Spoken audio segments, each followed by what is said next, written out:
15 de agosto del 2018. ¿Qué tal? Muy buenos días. Bienvenidos a su programa Contacto Directo. Empezamos revisando quiénes son nuestros invitados y nos acompaña León Roldós, veedor de la Auditoría de Contraloría de la Deuda Pública. La ley urgente cumple las recomendaciones de Contraloría sobre contratación, contabilización, transparencia, destino y sostenibilidad fiscal de la deuda pública. El régimen interino de endeudamiento por encima del techo legal. ¿Deja la mesa servida al sucesor? Lo vamos a analizar. También estará Karina Arteaga, asambleísta por Manaví de Alianza País y coordinadora de bancada. ¿Dónde están las fortalezas de la ley urgente de fomento productivo? En atracción de inversiones, en generación de empleo, en estabilidad fiscal. La nueva fórmula del modelo, menos impuestos a empresarios, más deuda para el gobierno, ¿funciona? Y además nos acompañará Pablo Arosemena, presidente de la Federación de Cámaras de Comercio del Ecuador. El presidente de la Cámara de Comercio de Guayaquil también hace una evaluación global al panorama económico, más allá de los potenciales alcances de la ley urgente y de los cambios en el equipo económico. ¿Se ha restablecido la confianza? ¿Han funcionado los diálogos? ¿El valor de las medidas no tomadas como el alza de aranceles de importación? Lo vamos a revisar. El presidente Lenín Moreno descabezó a las autoridades de tránsito ante el panorama caótico de accidentes en el transporte público por todo el país. Mientras tanto, investigan las causas del accidente de un bus de transporte público colombiano en la vía Quito-Papayacta. Hasta ayer las autoridades habían confirmado 24 fallecidos, 22 heridos por este siniestro. El bus colombiano transitaba en el Ecuador indebidamente autorizado por la autoridad.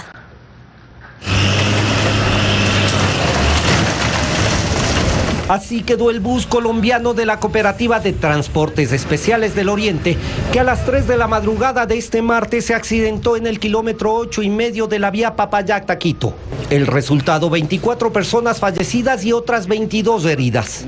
Las primeras investigaciones determinaron que el automotor impactó a un vehículo pequeño y lo arrastró cerca de 1 kilómetro. En ese auto viajaban 4 personas, todos ecuatorianos.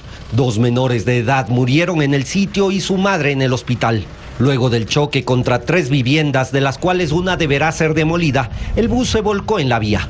Conocido el resultado del accidente, el presidente Lenín Moreno reaccionó y a través de su cuenta de Twitter lamentó los fallecimientos y deseó la pronta recuperación de los heridos. Además hizo un anuncio.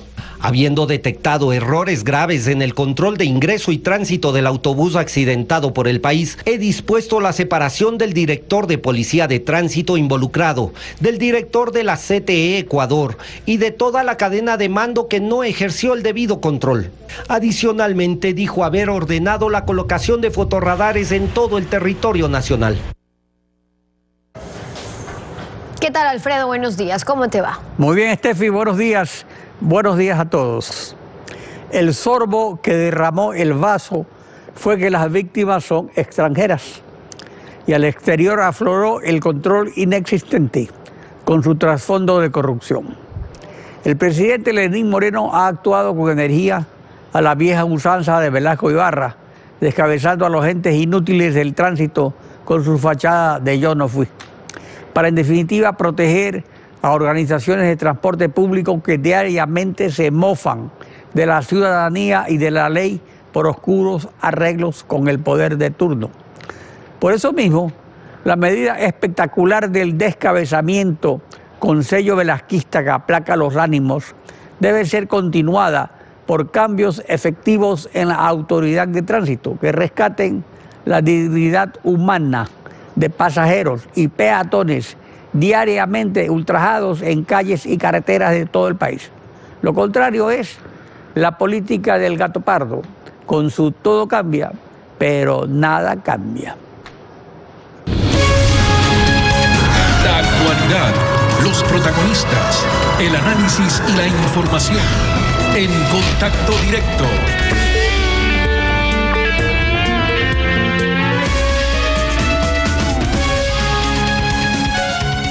La Auditoría de Contraloría a la Deuda Pública contó con una veeduría ciudadana, uno de cuyos integrantes fue el vicepresidente de la República, León Roldós.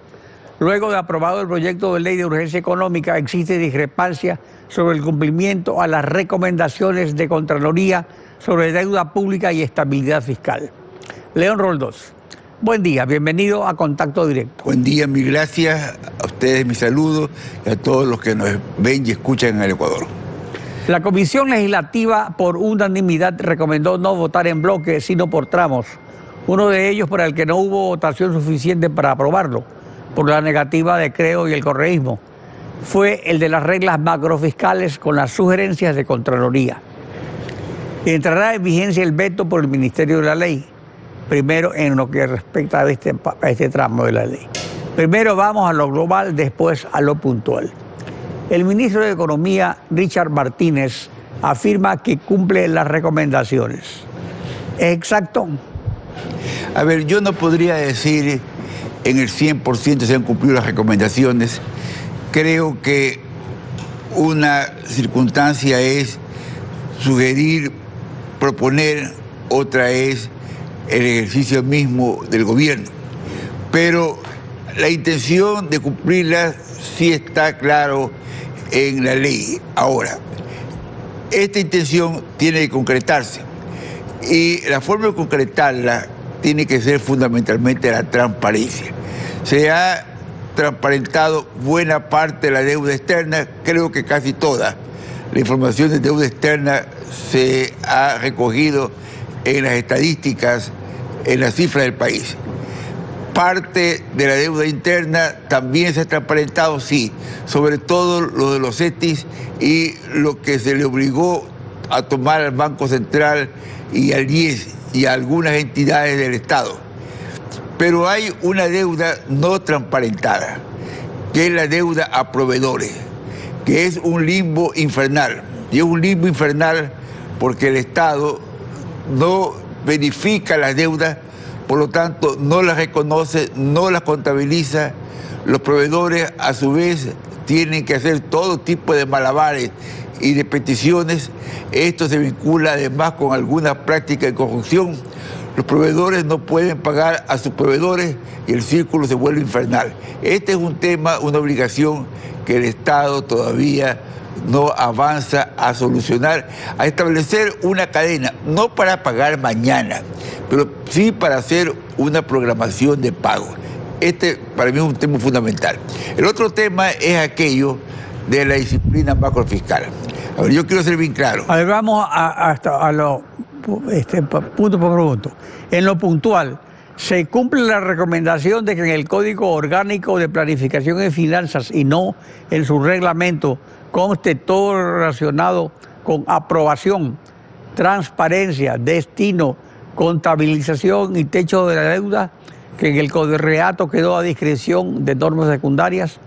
¿Hay o no esa ubicación? De eso hablamos nosotros aquí. Creo que lo he puntualizado. En la deuda externa se está cumpliendo. En la deuda interna, en la que es CETI y relaciones con Banco Central, Seguro Social, se está cumpliendo. Pero hay un paquete de proveedores que puede andar por encima de 1.500 o 2.000 millones.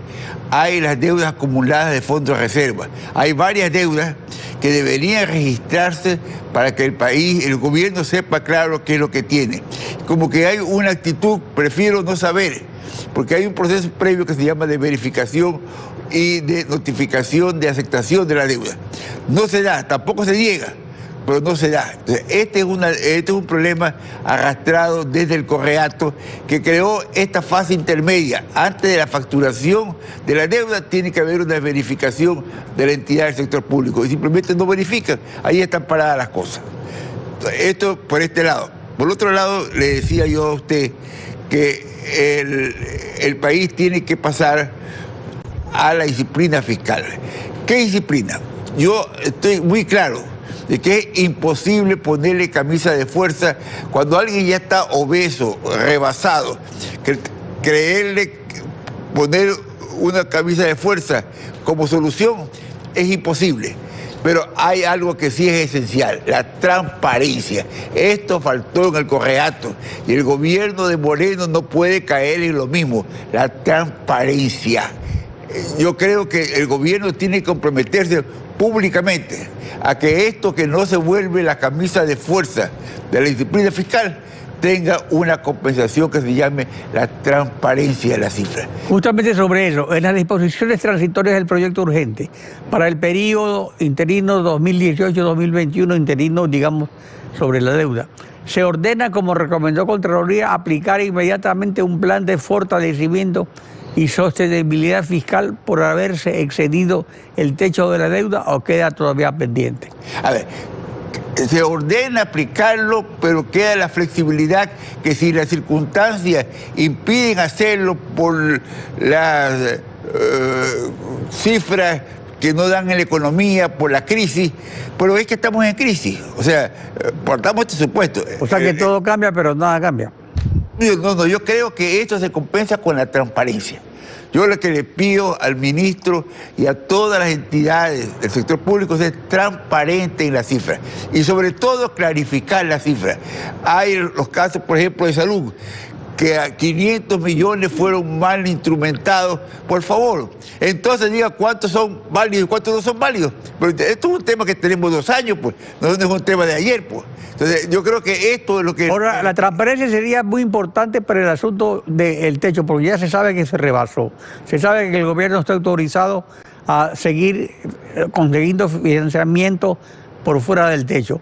Pero para el periodo 2018-2021 no va a regir el límite de endeudamiento público del 40% del PIB. Pero se condiciona alcanzar equilibrio fiscal hasta el 2021, o se sigue pateando para el próximo gobierno el ajuste. No, se sigue, estoy claro, se sigue pateando. Pero esa pateada a mí tampoco me termina de disgustar en la medida que son realidades que el país vive. Pero tiene que transparentarse, por favor, transparentarse. Y eso no se está dando en este momento. ¿Qué debe el país?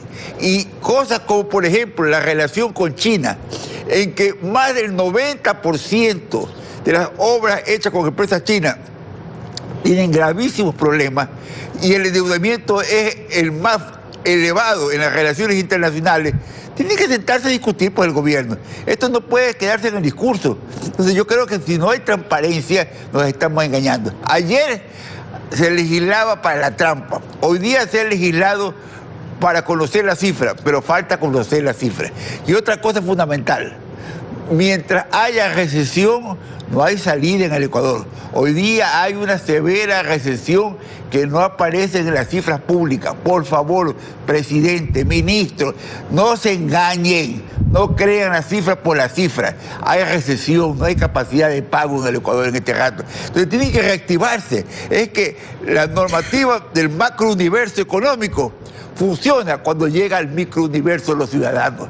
Y esto es lo esencial en el Ecuador en este momento. No llega al microuniverso cualquier arreglo si no hay, primero, orden, oportunidad para el normal, oportunidad para cobrar y para pagar. Porque a veces... Ahora, pero políticamente entonces, esta ley urgente resultaría en un acuerdo de toma y daca de te doy incentivos y me das endeudamiento entre el sector productivo, la derecha política y el gobierno. A ver, yo creo que no. Yo creo que la intención es buena. Yo creo que la ley es un paso esencial. Pero si no se cumple la ley y se queda en el papel, simplemente termina siendo una bula al país. Yo creo que del discurso político tenemos que salir a la realidad de un país que reclama a gritos. Pasemos al microuniverso de la realidad económica y social del Ecuador. Y el hecho de que los incentivos se den solamente mediante contratos entre los inversionistas y el gobierno, ¿es un seguro para que estos cumplan? ¿Se cumplirá? ¿Habrá inversiones? Es un seguro, entre comillas, pero también se presta privilegios. Por favor, yo creo que el país requiere una reactivación global. Aquí no se trata de que ayer escogía a dedo el gobierno de Correa y hoy día con más o menos formalismo va a recoger o escoger o a decidir. Y además ahí también falta transparencia. Así es, yo creo que eso es fundamentales. En este país no podemos caer en filibustero, porque voy a administrar o van a administrar mejor una empresa. No, tiene que haber claridad en la cifra, claridad en la realidad del Ecuador. Mire, acuérdese usted que el gobierno de Correa se enamoró de Turquía, se enamoró de Erdogan, era una estrella Erdogan. Hoy día la economía turca está al borde de estallar. Es que no hay tales estrellas, son filibusteros los que vienen a querer levantar, entre comillas, como inversionistas, si no responden a un plan real y a una transparencia de las cifras. León Roldós, Gracias por acompañarnos en Contacto Directo. Este es bien. Son las 7 de la mañana con 16 minutos, tiempo de ir a una pausa con ustedes y cuando regresemos estará Karina Arteaga, asambleísta por Manabí de Alianza País, la coordinadora de bancada. Vamos a hablar sobre las fortalezas de esta ley urgente de fomento productivo que ha sido bien recibida por los sectores empresariales del país. Regresamos, quédese en nuestra sintonía.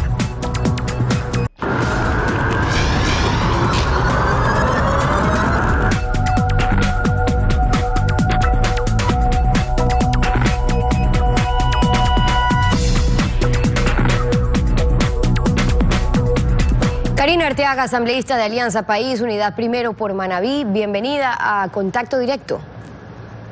Buenos días, Stephanie. Muchas gracias por darnos la oportunidad de dirigirnos a la ciudadanía ecuatoriana y un saludo especialmente a mi gente de la provincia de Manabí. Buenos días también. ¿Usted cree que son más las fortalezas de esta ley y en qué medida de fomento productivo, esta ley urgente como se la ha conocido, y en qué medida cree que ayuda a cumplir objetivos puntuales, el de reducir el déficit fiscal y endeudamiento, que son dos que preocupan? Bueno, realmente nosotros conocemos que esta ley de fomento productivo, una vez que el presidente tomó la decisión de dar algunas medidas económicas al país, se tuvo que normar a través de la Asamblea Nacional, una ley de fomento productivo que, si bien es cierto, fue presentada por el Ejecutivo, pero que recibió un sinnúmero de aportes por parte de muchos actores económicos del país y que esto la ha fecundado como una ley que mucha gente la ha recibido con buenos ojos. ¿Por qué? Porque primero nace por la necesidad justamente de poder darle esa seguridad económica al país, una vez que el presidente de la República transparentó los números de la caja fiscal y que nos pudo dar justamente las necesidades para hacerlo. Otra importancia de esta ley es justamente a quienes favorece, y nosotros podemos ver que favorece a todos los sectores ecuatorianos, y esto es importante porque no solamente vamos a favorecer a las grandes empresas, vamos a favorecer también a las medianas y a las pequeñas empresas, a las IEPs y a cada uno de estos estudiantes universitarios con los que nosotros siempre nos identificamos. Claro, ahora con eso los hechos serán los que hablen, asambleísta, y ahí veremos finalmente quiénes serán los beneficiados. Serán los que hablen también cuando hay un margen abierto para cumplir o no las metas. De hecho, dice la ley que en casos excepcionales las reglas y las metas fiscales pueden ser suspendidas, casos como un desequilibrio en el sistema de pagos, y eso pues sabemos que es algo que podría pasar en cualquier momento según cómo lo interpreten también. Entonces queda un poco a la buena voluntad o a la buena gestión o no que tenga el gobierno, y si no, los platos rotos serían para el siguiente. Bueno, yo quiero decirte que nosotros como Asamblea Nacional hemos actuado con total responsabilidad ante la aprobación de esta ley, una ley que tiene a todos los sectores involucrados. Nosotros podemos darnos cuenta que el sector agroproductivo, especialmente Ecuador, que tiene tanta extensión rural, ha salido beneficiada cuando tenemos un IVA cero al sector, a los insumos, a las maquinarias, y que esto nos da muchas esperanzas a quienes vivimos y nos sostenemos de esta área. Y nosotros vamos a tener toda la frontalidad para poderle hacer seguimiento, porque el tema de la emisión de la ley no es solamente aprobarla, es hacerle una fiscalización y un seguimiento, y nosotros confiamos de que el gobierno como tal actuará de manera responsable para poder tener este cumplimiento de la ley, y también algunas cosas importantes que deben de irse fortaleciendo, como claro, lo que ayer justamente aprobamos. Y esa fiscalización, las dos leyes que aprobamos ayer. Pero escuchamos, por ejemplo, a León Roldós decir hace pocos minutos, cuidado, y cuando hablamos de los beneficios que se pueden dar a ciertas empresas o incluso los contratos con el gobierno, cuidado, y estamos criticando lo que se hizo antes a dedo, escoger quiénes o qué empresarios finalmente eran los beneficiados, y ahora se puede caer en los mismos, solamente que con más formalismo, y entonces hay una advertencia en cuanto finalmente lo que permite la ley y mañana cómo se van a escoger quienes realmente se van a beneficiar de estos incentivos. Lo importante es aquí que se ha transparentado las cifras, y es lo que decía León Roldós ahora, que es necesario que se puedan transparentar, y es lo que se está haciendo, y en base a transparentar las cifras es que se debe ir trabajando, y es por eso pues que nosotros tenemos esa confianza de que con esta ley que ayuda a todos los sectores del Ecuador, al sector agroproductivo, al sector turístico, a los migrantes, vamos nosotros a fortalecer desde la Asamblea Nacional con una normativa que le genere las posibilidades través de créditos, de nuevos créditos a aquellas personas, por ejemplo, en el caso de los becarios, ¿no? Que hoy día pues tienen esperanzas en que con estas remisiones de intereses puedan ellos también quedar limpios en su crédito o en su... Lo cual es positivo. Ahora, frente al problema de endeudamiento, para dejar de endeudarnos más, tenemos que dejar de gastar más de lo que tenemos, tan simple como eso. Pero los gastos importantes del gobierno, sueldos, salarios, pagos de deuda, subsidios, ¿dónde deberían seguir los recortes? Bueno, nosotros hemos conocido extraoficialmente que el presidente de la República están analizando algunas medidas económicas. De hecho, desde el mes de abril se han venido ya implementando algunas medidas económicas como la reducción del Estado en el tema del sector público. Hemos visto que ha sido notorio, pero lo que sí nosotros estamos siempre pendientes de que no se afecte al área social, no se afecte a la educación, no se afecte a la salud, que esos son temas importantísimos que nosotros estamos legislando para las grandes mayorías y nosotros estamos confiando de que eso va a ser así desde el gobierno nacional. Le preguntaba eso para ver qué consideraron los asambleístas, claro, cuando trataron esta ley en lo que se refiere a apretar el cinturón, también la responsabilidad que tiene el gobierno para también ajustar el cinturón, y sobre eso escuchemos lo que nos dijo ayer aquí la asambleísta Mae Montaño. Nosotros tenemos las cifras oficiales. Podemos ver, pueblo ecuatoriano, que mientras los impuestos están en 7.397 millones de dólares en este semestre, en el primer semestre de este año, el gasto corriente se incrementa y es de 7.864 millones de dólares. Significa que ya en este momento tenemos déficit primario, entonces no hay una coherencia entre lo que nos está planteando el gobierno a través de su ministro de Finanzas y lo que está ocurriendo en este momento. El pueblo ecuatoriano no puede permitir que mientras el gobierno sigue gastando a manos llenas, que no ha hecho un esfuerzo por reestructurar el gasto, por ser eficiente en el gasto, el pueblo ecuatoriano tenga que asumir la factura de la década saqueada y de 11 años de inoperancia. ¿Qué dice usted sobre eso? Bueno, yo le digo que si nosotros podemos revisar también las cifras de las inversiones que está recibiendo el Ecuador, podemos darnos cuenta que hay cerca de 9.000 millones de inversiones en 114 contratos de inversión que se van a realizar en el país. Y esto genera no solamente un tema de que ingrese el dinero. Esto genera justamente lo que nosotros queremos como ciudadanos. ¿Qué es lo que quiere el ciudadano de a pie? ¿Qué es lo que quiere el agricultor de Manabí? ¿Qué quiere el agricultor de Los Ríos?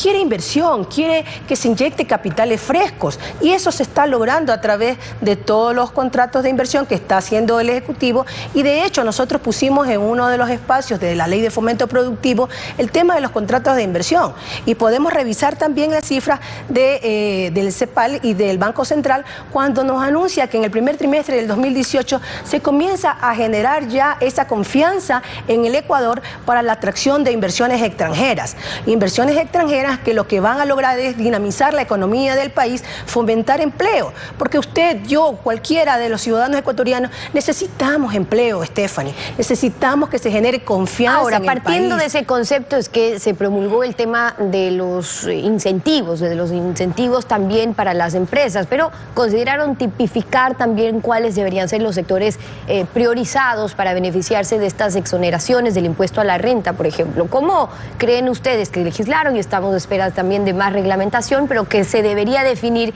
cuáles son los sectores o las empresas que se deben beneficiar en función de cómo se considera una nueva inversión, por ejemplo, en el tema de la exoneración al impuesto a la renta? Mire, tenemos nosotros el ejemplo de Manabí, Esmeraldas y las zonas afectadas. ¿Cómo no nosotros no íbamos a dejar de legislar a favor de estas provincias que fueron afectadas por el terremoto del 16 de abril y por los acontecimientos conocidos en la frontera? Y hoy día, a través de esa exoneración del impuesto a la renta a las inversiones, como también a las viviendas de interés social, son aquellas que a nosotros nos dan la fortaleza, la seguridad de poder ir generando un sinnúmero de leyes a la par que van a ir fortaleciendo esta ley de fomento productivo, un código Ministro de Finanzas Públicas, que es necesario claro, también. Pero yo le preguntaba cómo se debería definir. Le preguntaba cómo se debería definir un poco partiendo del mismo concepto. Es decir, que mañana no se beneficie solo a unos u otros, sino que tengamos reglas claras sobre cómo y quiénes se pueden acoger a estos beneficios. Stephanie, todos los sectores son beneficiados con esta ley. Usted puede ver, si usted revisa la ley, tenemos sí en los sectores a las grandes empresas, pero también tenemos a las pequeñas empresas, tenemos aquellos 16.000 personas que deben a la banca cerrada, y eso también es importante, porque ellos también se van a beneficiar de esta ley de fomento productivo y nos van a dar la posibilidad de darles tranquilidad en sus hogares, porque al momento de tener estas deudas, ellos están viviendo momentos difíciles, momentos económicos en su familia que no les permite poder ellos emprender cualquier negocio. Entonces, este tema de la ley de fomento productivo, de las remisiones de intereses y las exoneraciones de impuestos a la renta y del IVA, son temas que van a beneficiar a diferentes sectores de la población, y eso es lo más productivo de esta ley. Y esas son algunas de las observaciones de Karina Arteaga, asambleísta de Alianza País Unidad Primero, por Manaví, coordinadora de bancada. Muchas gracias por haber estado con nosotros. 7 de la mañana con 30 minutos. Vamos a una pausa y ya está en nuestros estudios Pablo Arosemena, presidente de la Federación de Cámaras de Comercio del Ecuador. Una evaluación al panorama económico más allá de los textos legales y de los cambios en el equipo de gobierno. En pocos minutos estamos de vuelta. Quédese con nosotros.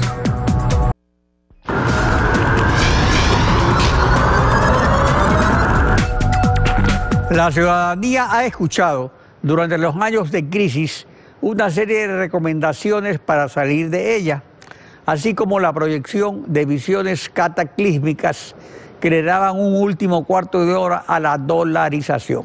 Pero siempre retumbaba un estribillo: confianza. Pablo Arosemena, presidente de la Federación de Cámaras de Comercio del Ecuador, buen día, bienvenido a Contacto Directo. Buenos días, Alfredo, gracias por la invitación y un saludo cordial a todos sus televidentes. Más allá de las medidas tomadas y de las no tomadas, de los cambios en el equipo y de lo que falta por concretar, ¿ha vuelto la confianza al sector empresarial? Mira, la confianza es una de esas cosas que es difícil de construir y muy fácil de destruir, y lo que ha tomado tanto tiempo, más de una década de destrucción de esa confianza, toma sin duda cierto tiempo de reconstrucción. Si vemos el índice de confianza empresarial que publica todos los meses el Banco Central, se ve que la confianza empresarial viene subiendo, es decir, que hay cierto optimismo de los empresarios viendo el entorno económico. Cuando vemos el índice de confianza de los consumidores, de la gente común y corriente, más bien ese índice no es positivo, es decir, hay una suerte de divorcio entre lo que están viendo los empresarios y lo que está viendo la gente común y corriente. Creemos que hay un tema de expectativas positivas por la ley. Sin duda, pues la ley tiene más cosas buenas que aquellas cosas no positivas que le faltan, pero sin duda ya la gente está esperando hechos concretos, porque los problemas económicos del Ecuador, el problema, por ejemplo, de la despilfarra, de ese gasto público improductivo, se sigue arrastrando. Al día de hoy, sobre eso no se ha hecho todavía todo lo que hay que hacer. Por eso nosotros, tanto con Cámara de Comercio de Guayaquil como la Federación Nacional de Cámaras de Comercio del Ecuador, proponemos una suerte de plan de rescate de la economía ecuatoriana que tiene tres partes: rescatar las finanzas públicas, es decir, el bolsillo del Estado, pero no subiendo impuestos y no eliminando solamente subsidios, sino reduciendo gasto público improductivo, y tenemos algunas ideas al respecto. Rescatar el bolsillo privado, es decir, la generación de empleo, también tenemos algunas ideas de cómo fortalecer eso, la principal es la contratación por horas, y rescatar el comercio. La actividad comercial es la que genera más y mejores empleos en el Ecuador, por eso es tan importante que tengamos más comercio, no menos comercio. Hay sin duda buenas cosas que se están haciendo desde el punto de vista de ampliar los horizontes del Ecuador, tener más y mejores acuerdos de comercio, pero casa adentro hay mucho trabajo que se puede hacer, porque si bien tenemos un Ministerio de Comercio Exterior que está abriendo los mercados, por otro lado hay otros ministerios y otras instituciones públicas que nos generan ineficiencias y nos hacen restricciones al comercio que al final del día tienen un impacto sobre el empleo. Respecto al interés específico del comercio como intermediario de bienes y servicios, de importaciones y exportaciones.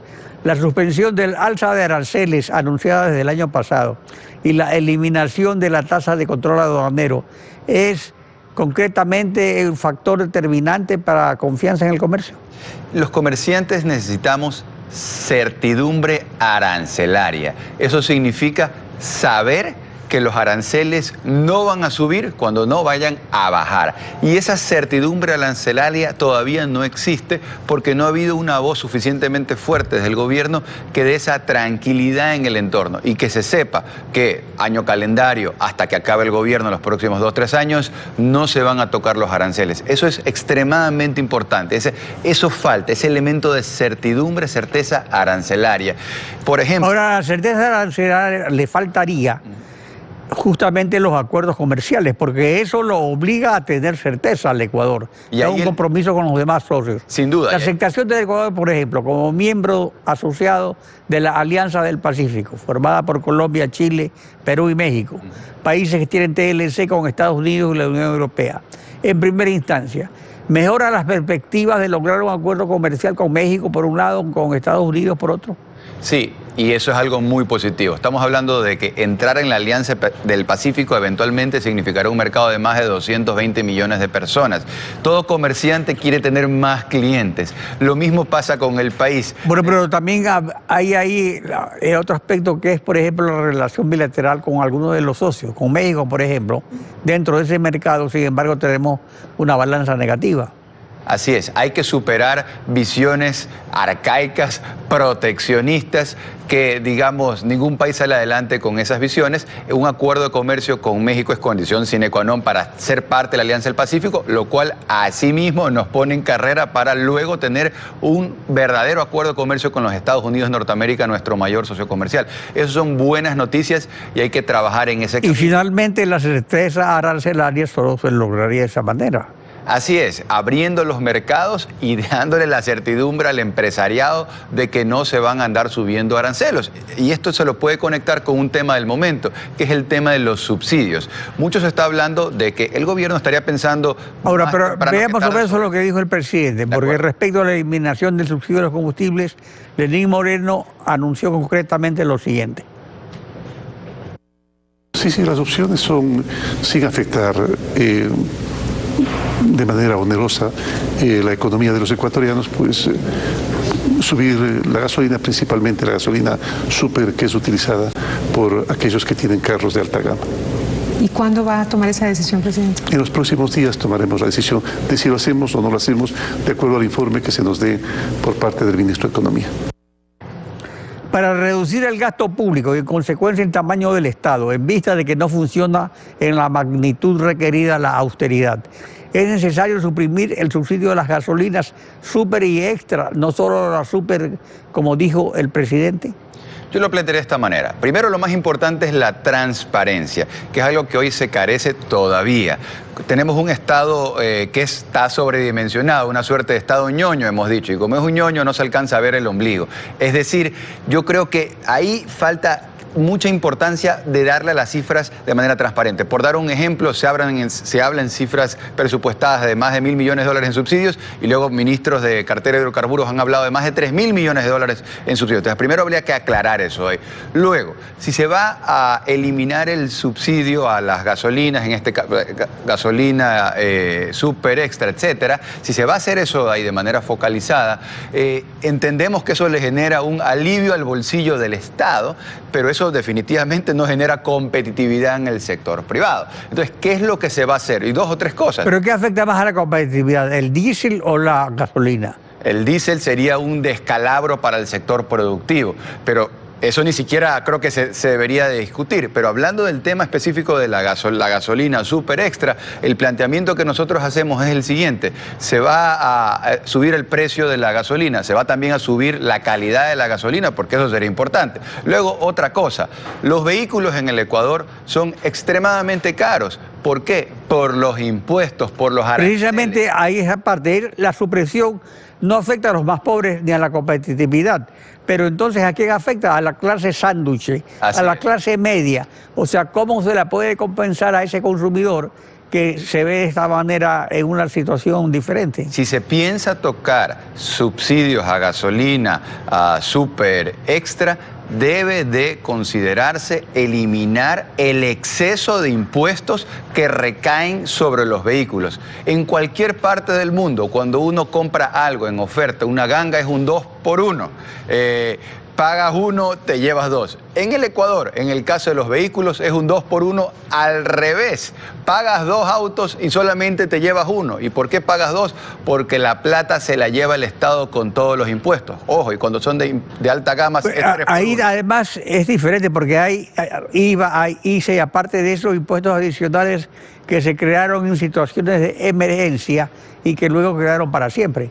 Hay también hasta un impuesto verde. No hay nada más permanente que un impuesto temporal que crea algún gobierno. Entonces tienes ahí el impuesto verde, el impuesto, que ese impuesto tampoco tendría razón de ser. Entonces, un poco aquí el concepto nuestro es, si se va a tocar el tema de los subsidios, específicamente gasolina super extra, debe de esto venir acompañado con una eliminación inmediata de todos esos impuestos que recargan, aranceles, ICES, impuestos verdes, que hacen que sea extremadamente caro en el Ecuador. ¿Y el impacto para el fisco cuál sería?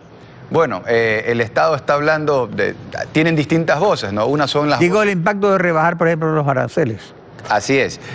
Lo que sabemos es que conceptualmente al tú bajar impuestos, tú reactivas la economía, tú dinamizas la economía.